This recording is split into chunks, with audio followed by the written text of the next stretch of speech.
For decades, the search for intelligent life has rested on a quiet assumption. If the universe is this old and this crowded with stars, then someone else should be nearby. Close enough that signals overlap. Close enough that we are not alone in our immediate cosmic neighborhood. But what if that assumption is wrong? What if the universe isn't silent because life is rare, but because it's far away? Some research suggests the nearest technologically capable civilization may be tens of thousands of light years from Earth, on the far side of the Milky Way. Not unreachable because of secrecy or hostility, but because of distance itself. Tonight we're exploring what that separation really means, not as a number but as a consequence of time, physics, evolution and cosmic scale, and why the silence we experience may be exactly what the universe predicts. Before we begin, if you enjoy calm, grounded explorations of the universe and humanity's place within it, a like or subscribe genuinely helps the channel grow, because the real question may no longer be whether we're alone, but whether anyone could ever be close enough to know. On Earth, distance feels negotiable. A few hours of travel connects cities, a day connects continents. Even the farthest points on the planet feel reachable with enough planning and technology. We carry that intuition with us when we look up at the stars, imagining that if intelligent life exists elsewhere, it must be somewhere reasonably close. The galaxy does not agree. The Milky Way is roughly 100,000 light-years across, containing hundreds of billions of stars spread through a rotating disk, a central bulge, and a diffuse halo. From our position about 26,000 light-years from the galactic center, even our own galaxy is only partially visible. Light from distant regions takes longer to arrive than human civilization has existed. In that context, 33,000 light-years is not a minor separation. It is not a neighbor. It is nearly a third of the galaxy's diameter. Light traveling that distance would leave its source before humans learned to farm, before writing, before the first cities appeared. Any message sent from such a civilization would arrive long after the society that sent it had likely changed beyond recognition, if it still existed at all. This reframes the search for extraterrestrial intelligence in a profound way. If the closest technologically advanced civilization is that far away, then the galaxy is not a crowded neighborhood filled with overlapping signals. It is a sparsely populated expanse where intelligence may be real but effectively isolated. At these scales, proximity loses meaning. Nearby stops being a useful concept. Even civilizations separated by tens of thousands of light-years may share the same galaxy while remaining permanently disconnected in practice. The silence, then, is not mysterious. It is structural. The idea that advanced civilizations should be close to one another rests on an assumption that intelligence arises frequently and evenly across the galaxy. But biology and astrophysics suggest the opposite. Life does not emerge under simple or uniform conditions. It depends on a delicate alignment of chemistry, planetary stability, stellar behavior, and time. Stars form throughout the Milky Way, but not all regions are equally hospitable. The galactic center is dense, chaotic, and radiation-heavy, with frequent supernovae and strong gravitational interactions that can disrupt planetary systems.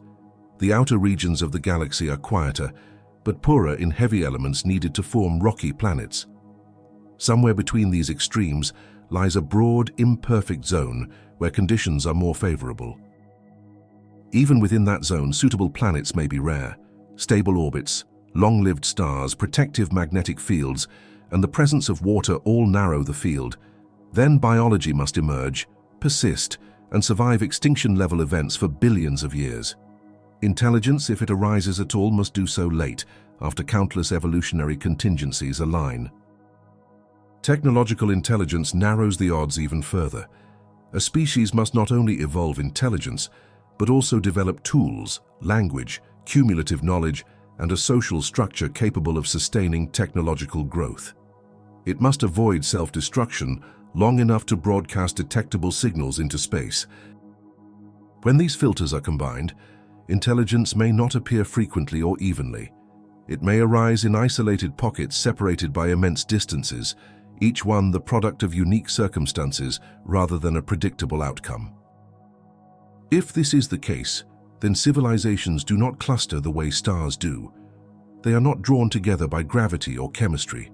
They emerge independently, scattered across the galaxy with no regard for proximity. 33,000 light-years is not an anomaly in that scenario. It is exactly what randomness looks like at galactic scale. Even if technologically advanced civilizations exist, and even if they are aware of one another's potential presence, the laws of physics impose an unforgiving barrier. Information cannot travel faster than light. Every signal is delayed. Every conversation is broken before it begins. A radio transmission crossing 33,000 light-years arrives 33,000 years after it is sent. By that time, civilizations may have transformed, collapsed, or disappeared entirely. Replies would take just as long to return, if they were sent at all. Meaningful exchange becomes impossible, not because of hostility or indifference, but because time itself intervenes. This creates a deeper symmetry in awareness. A civilization might detect a signal from another world without knowing whether the sender still exists. The message becomes an archaeological artifact rather than a conversation. Contact turns into discovery, not dialogue. The speed of light does not merely slow communication, it fragments history. It ensures that civilizations experience the galaxy not as a shared present, but as a layered archive of ancient moments. Even if intelligence is common, simultaneity is rare. This may explain why the search for extraterrestrial intelligence feels so lonely. We are listening for signals that may no longer be alive. We are broadcasting into a future we will never see. The universe allows awareness, but not connection. If the nearest technologically advanced civilization is tens of thousands of light-years away, then isolation is not a temporary condition. It is the default state of intelligent life in a galaxy governed by relativity and time. The silence, then, is not evidence of absence. It is evidence of distance. The idea that the nearest technologically advanced civilization may be tens of thousands of light-years away does not come from speculation alone. It emerges from statistical models that combine what we know about stars, planets, biology, and time, then remove assumptions that once felt comforting but were never guaranteed. Modern estimates begin with the structure of the Milky Way itself. Stars are not evenly distributed. Their ages vary dramatically depending on location. Some regions formed early and violently, others slowly and quietly. When researchers account for how long it takes complex life to evolve, they find that many stars simply have not been stable long enough to host advanced civilizations yet, while others may have passed their window long ago. Then there is the matter of technological lifetimes. A civilization capable of broadcasting detectable signals does not remain in that phase forever. Technology changes. Communication methods evolve. Civilizations may collapse, retreat inward, or transition into forms that produce little detectable leakage into space. The period during which a society is both advanced and visible may be brief compared to cosmic timescales. When these factors are folded together, the result is not a galaxy humming with overlapping signals, but one where technological civilizations appear sporadically in both space and time. Even if many exist across the Milky Way's history, very few are likely to overlap with us right now. Fewer still would be close enough for their signals to arrive within a meaningful time frame. Distance in this framework is not just spatial, it is temporal. A civilization 33,000 light-years away is also 33,000 years away in time. That separation compounds uncertainty, turning proximity into a fleeting coincidence rather than an expectation. What feels shocking at first becomes almost inevitable once the assumptions are stripped away. The galaxy may host intelligence, but it does not arrange it conveniently. The Milky Way is often imagined as a shared environment, a common home for countless worlds orbiting the same galactic center. In reality, It behaves more like a vast archive than a neighborhood. Each region evolves on its own timeline, shaped by local conditions and separated from others, by distances that freeze interaction into irrelevance. Stars in different parts of the galaxy form at different times, under different chemical conditions and with different probabilities of hosting habitable planets. Life, if it arises, does so independently. Intelligence, if it follows, emerges late and unpredictably. There is no synchronization mechanism ensuring that civilizations appear together. The result is a galaxy composed of isolated moments rather than shared experiences. One civilization may rise and fall while another is still microbial. Another may flourish long after Earth has gone silent. Even if the total number of intelligent societies is large across billions of years, their overlap is minimal. This breaks the intuition that the universe should feel crowded. Crowding requires simultaneity. It requires neighbors existing at the same time and close enough to matter. The Milky Way does not guarantee either. From this perspective, the search for extraterrestrial intelligence has always been aimed at a moving target. We are listening for echoes from distant times and distant places, hoping that our brief technological window aligns with someone else's. The fact that it may not is not a failure of imagination, but a reflection of cosmic scale. 33,000 light-years is not a sign that intelligence is rare. It may be a sign that intelligence is unsynchronized. Even if a civilization exists far away, and even if it transmits powerful signals, those signals do not travel intact. They weaken as they spread, dissolving into background noise long before crossing the galaxy unless they are deliberately focused and continuously maintained. Radio waves disperse. Their energy spreads across expanding spheres of space. By the time they travel thousands of light-years, they are indistinguishable from natural cosmic emissions unless they are extraordinarily powerful or carefully engineered. Accidental leakage from technology, which once seemed like a promising sign of nearby intelligence, becomes irrelevant across galactic distances. This means that detection requires intent. A civilization must choose to broadcast, choose to aim, and choose to do so for long periods of time. That decision must also coincide with our own listening efforts. The alignment required is extraordinary. Meanwhile, technology on Earth has already begun to change in ways that reduce our own visibility. Communication is becoming more efficient, more compact, and less prone to leaking into space. Our strongest radio signals are fading compared to those of the early broadcast era. If other civilizations follow similar paths, their detectable phase may be short-lived. The silence we encounter then may be compounded. Distance weakens signals. Time misaligns civilizations. Technology evolves away from detectability. Each factor alone would make contact difficult. Together, they make it rare. In a galaxy governed by these constraints, the absence of nearby neighbors is not surprising. It is the expected outcome of physics, biology, and time working together.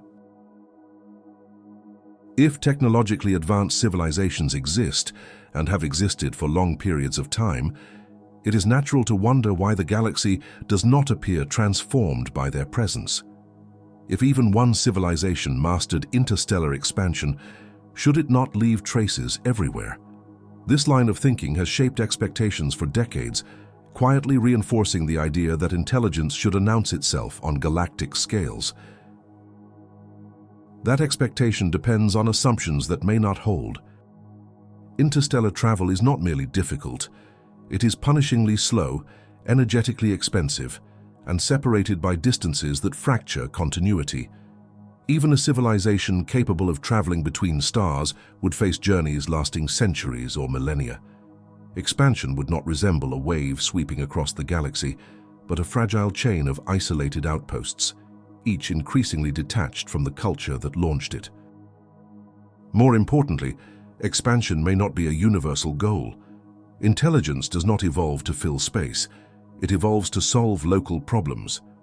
Curiosity, survival, and efficiency do not automatically translate into colonization of distant stars. A civilization may turn inward, focus on sustainability, virtual environments, or forms of existence that do not require physical expansion at all. Even if expansion occurs, it may be subtle. Infrastructure may be sparse. Energy use may be optimized rather than amplified. The galaxy could host advanced societies whose presence is effectively invisible beyond their immediate surroundings. There is no requirement that intelligence leaves permanent, obvious marks on cosmic scales. If civilizations are separated by tens of thousands of light years, then expansionist contact becomes not just unlikely, but strategically meaningless. By the time one culture reaches another region, the conditions that motivated the journey may no longer exist. The galaxy is simply too large for dominance to propagate. The absence of visitors does not demand extinction or silence. It demands distance. One of the most difficult shifts in perspective is accepting that intelligence may be fundamentally local. On Earth, intelligence feels central because it is all we know. We build narratives that assume awareness spreads naturally, that knowledge seeks contact, and that communication is an inevitable outcome of curiosity. The universe does not share that bias. Intelligence emerges within specific ecological and evolutionary contexts. It adapts to local environments. It develops technologies suited to nearby resources. Its priorities are shaped by immediate pressures rather than distant possibilities. The stars above may inspire wonder, but wonder does not require interaction. If intelligent civilizations are separated by tens of thousands of light years, then each one effectively inhabits its own universe. The broader galaxy exists only as an abstract idea inferred from physics and observation. Contact is not part of lived experience. Isolation is normal. This reframes the meaning of intelligence itself. Awareness does not imply connectivity. Knowledge does not require neighbors. A civilization can reach profound understanding of the universe while remaining completely alone in practice. From this perspective, humanity's situation is not unusual. We may not be early or late. We may not be rare or common. We may simply be typical inhabitants of a galaxy where intelligence arises independently, briefly, and far apart. The silence we hear is not the silence of absence. It is the silence of separation. Dialogue assumes responsiveness. It assumes that messages arrive in time to matter, that questions can be answered, and that shared context can be maintained. Across interstellar distances measured in tens of thousands of light years, dialogue collapses into archaeology. Any signal we detect from a distant civilization describes a past that cannot be revisited. We cannot ask follow-up questions. We cannot clarify intent. We cannot know whether the sender still exists. Communication becomes a one-sided encounter with history. This changes the emotional tone of the search for extraterrestrial intelligence. We are not waiting for conversation. We are searching for evidence that someone was there. Detection would not mean greeting. It would mean discovery. Even deliberate attempts at contact face this barrier. A civilization sending a message must accept that it will never receive a reply within any meaningful time frame. The act becomes symbolic rather than practical, a gesture cast into the future with no expectation of response. In this context, isolation is not tragic. It is intrinsic. The universe allows intelligence to exist, but it does not guarantee communion. It permits awareness, but not togetherness. The galaxy may be filled with minds that never meet, never speak, and never know one another's names. Each one unfolds its own understanding of reality, bounded by the same physical laws and the same relentless speed of light. And yet, that shared constraint may be the only connection intelligence ever needs. It is tempting to interpret cosmic silence emotionally, to hear the absence of nearby civilizations as rejection, failure, or loss. But at the scale of a galaxy, loneliness is not a feeling. It is a geometric consequence. When distances stretch across tens of thousands of light years, separation is inevitable, regardless of how many civilizations exist. Intelligence does not need to be rare for isolation to dominate experience. Even a galaxy populated by many technological societies would still feel empty from any single point within it. The spaces between minds are simply too large. On Earth, loneliness is defined by absence within reach. In the cosmos, loneliness is defined by reach itself. The universe is not withholding contact, it is enforcing distance. Every civilization, no matter how advanced, is confined to a narrow island of influence bounded by time and light. This reframes the human condition. We are not uniquely isolated, we are normally isolated. Any intelligence that arises in a relativistic universe inherits the same separation. Awareness blooms locally, surrounded by vast silence, not because others are gone, but because they are elsewhere. Seen this way, the silence loses its menace. It becomes a neutral feature of reality, like gravity or entropy. It does not judge, it does not threaten, it simply is. The universe is not a crowded room waiting to be entered. It is an archipelago of minds, separated by oceans too wide for voices to carry. If contact is unlikely and dialogue impossible, it is fair to ask why the search continues at all. Why listen to the sky when the odds of hearing anything meaningful are so low? Why build instruments, analyze noise, and wait? The answer is not practical, it is philosophical. The search for extraterrestrial intelligence is not only about finding others, it is about understanding ourselves in context. Each constraint we uncover clarifies what intelligence is allowed to be in this universe. Each silence narrows the space of possibilities. Each non-detection teaches us something about time, distance, and survival. Listening is an act of humility. It acknowledges that humanity is not the default outcome of cosmic evolution. It treats intelligence as a phenomenon worth understanding whether or not it resembles us. Even a single confirmed detection, no matter how distant or ancient, would transform our understanding of life's place in the universe. And even if no signal is ever found, the effort is not wasted. We learn how fragile detectability is, how narrow the windows of overlap may be, how easily civilizations can exist without leaving lasting traces.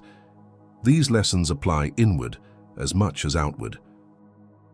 In searching for others, we confront the conditions of our own existence.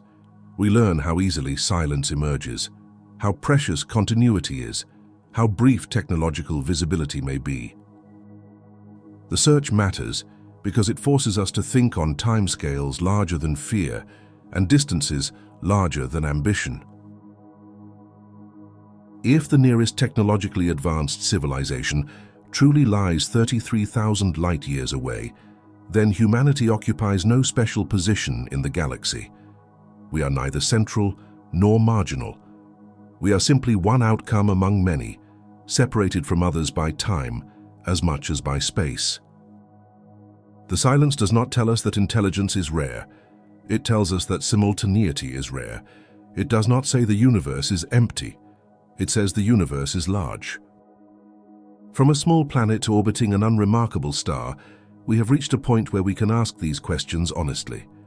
We understand stellar life cycles, galactic structure, biological evolution, and the limits imposed by physics.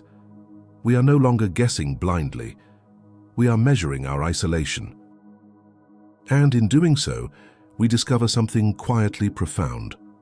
Intelligence does not require companionship to have meaning. Understanding does not depend on response. A civilization can exist, think, and know the universe deeply without ever hearing another voice. The universe may never allow a conversation across the stars, but it allows something else. It allows awareness to arise, briefly and locally, capable of grasping realities far larger than itself. If we are alone nearby, then this moment matters more, not less. It means that for now the Milky Way knows itself only through us, through our questions, through our listening, through our willingness to stare into silence and learn what it implies. The absence of near neighbors is not a verdict. It is a context. And within that context, humanity still exists, still listens, and still understands a universe vast enough to keep its distances and patient enough to let intelligence emerge anyway.